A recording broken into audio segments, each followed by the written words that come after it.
Donald Trump arguably just made the biggest decision of his election. These are the type of things that swing elections. Alternative realities. You know, like the 2020 summer of riots, entire neighborhoods burning down. But if you watch CNN, they were just mostly peaceful protests, and you were gonna see the summer of love. Well, now they're doing the same thing, except this time with Kamala Harris. They're presenting this idea that Kamala Harris is so substantive, so eloquent, just so extraordinary in general, and delivering very common sense, intuitive policy platform that's good for literally everybody. Don't question how, but trust me, that's just happening. That's what they're saying. And meanwhile, Donald Trump, he's the crazy person, speaking in word salad and not saying much. You know, it's a completely backwards narrative. We know the opposite is true, but these media clowns are telling a different story. They're spinning their web, creating this illusion, this alternative reality. Let's have a conversation about that and then interject with some facts, shall we? We got some stuff to get into, so let's roll the tape. All right, folks. So like I said, apparently during Donald Trump's economic speeches, he's just putting together words at random, just delivering word salad and nothing coherent. To the extent that he said things that were coherent,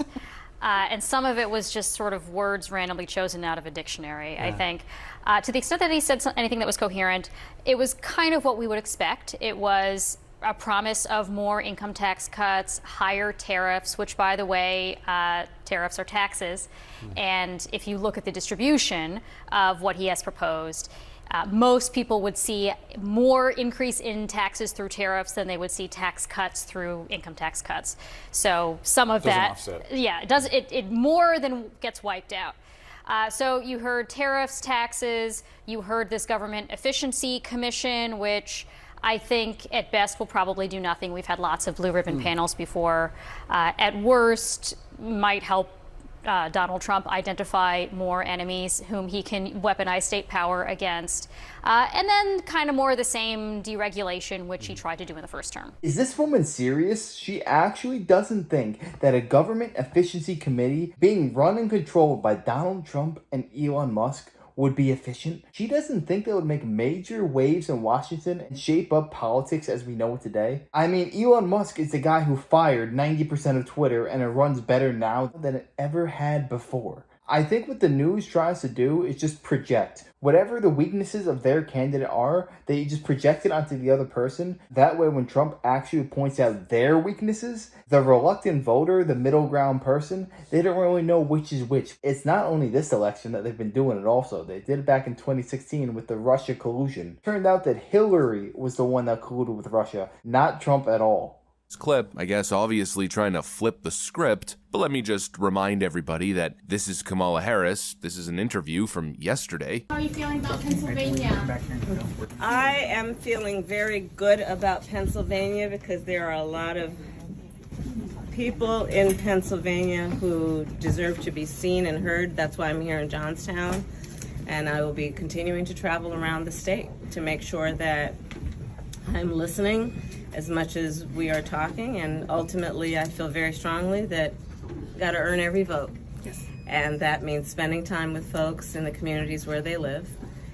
Yeah, I'm not exactly sure where she is, but whatever restaurant business that is, whatever establishment that is, Kamala Harris isn't qualified to manage it. Holy freaking moly. What an utter train wreck. I mean, this woman just says words, literally just picks them out the dictionary and puts them together and speaks in the most empty, the most vapid, in the most substanceless manner imaginable. You know, stuff like this, the people of Pennsylvania, they know what's at stake. And they know that I know that they know that we know what's at stake. And you know, there's people and those people. To be fair to Kamala, she didn't have an earpiece in telling her what to say, and she didn't know the questions beforehand. So you can't be that tough on her. And she didn't know the questions beforehand, so you can't be that tough on her. They're forgotten, and I haven't forgotten them. Every freaking sentence, it's always the same thing. The most empty, political nonsense jargon. But apparently it's Donald Trump who's engaging in that sort of thing. Give me a freaking break. Donald Trump at a lot of these events is dropping new policy ideas. You know, actual stuff of substance. Like this one, for instance, the latest Trump drop. And, you know, I went to some economists, great ones, and I said, what do you think? They said, it would be unbelievable. You'll get a whole new workforce by doing that. No taxes on overtime. People are going to be incentivized to actually work. The people who work overtime are among the hardest working citizens in our country. And for too long, no one in Washington has been looking out for them. Those are the people. They really work. They're police officers, nurses, factory workers, construction workers, truck drivers, and machine operators. It's time for the working man and woman to finally catch a break, and that's what we're doing, because this is a good one. Amen. And I think it's going to be great for the country. It's a great man right there.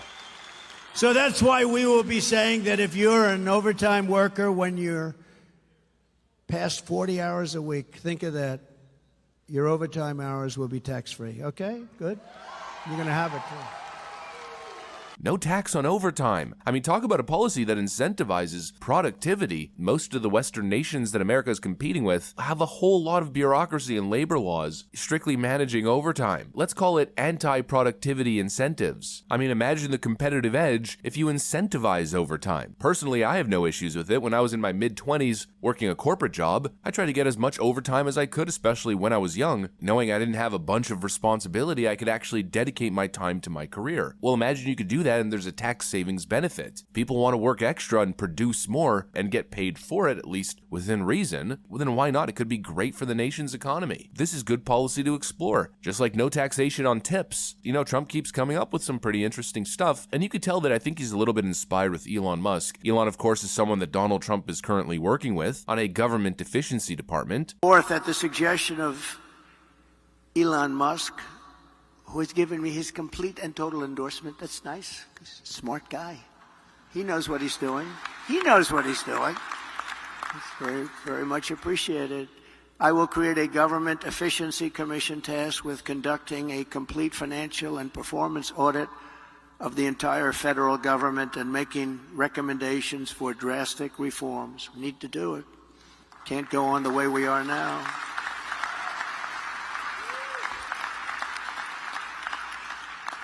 And Elon, because he's not very busy, has agreed to head that task force. Be interesting. If he has the time, that'd be a good one to do it. But he's agreed to do it. Again, during his incoherent, no-substance economic speech that CNN was referring to. But obviously, they're having conversations about productivity. Elon Musk is obsessed with productivity. He's the guy who bought Twitter, fired 90% of the staff, and operates essentially the same company, doing more and even evolving and innovating, with probably 10 to 20% of the workforce. At least that's what's been reported. And of course, we know his history in his other companies, his obsession with productivity and efficiency. You know, it's not a bad mindset in a nation that needs to rebuild itself in the digital age. If we fall too far behind, who's to say we keep up with Asia? Trump's focused on creating incentives for people to work, to produce, to make money and then spend that money and stimulate the economy. These are good policy ideas. That's probably why we're seeing Kamala Harris, in a lot of cases, stealing Trump's policy ideas. She has no policy. Everything that she believed 3 years ago and 4 years ago is out the window. She's going to my philosophy now. In fact, I was going to send her a MAGA hat. You know, probably because the stuff that he's saying is fully coherent and is actually smart.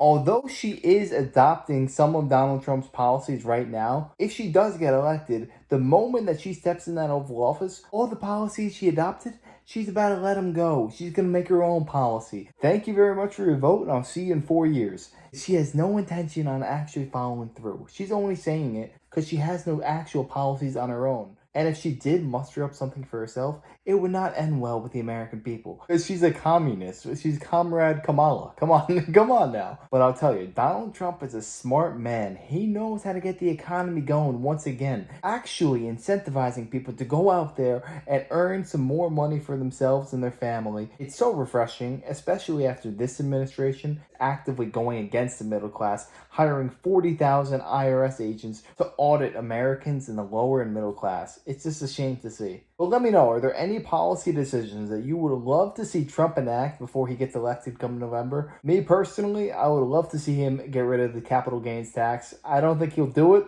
but I would love if he did that. And yeah, if you guys enjoyed this video, make sure to smash that like, comment, subscribe, and I wish you guys nothing but the best. Till next time.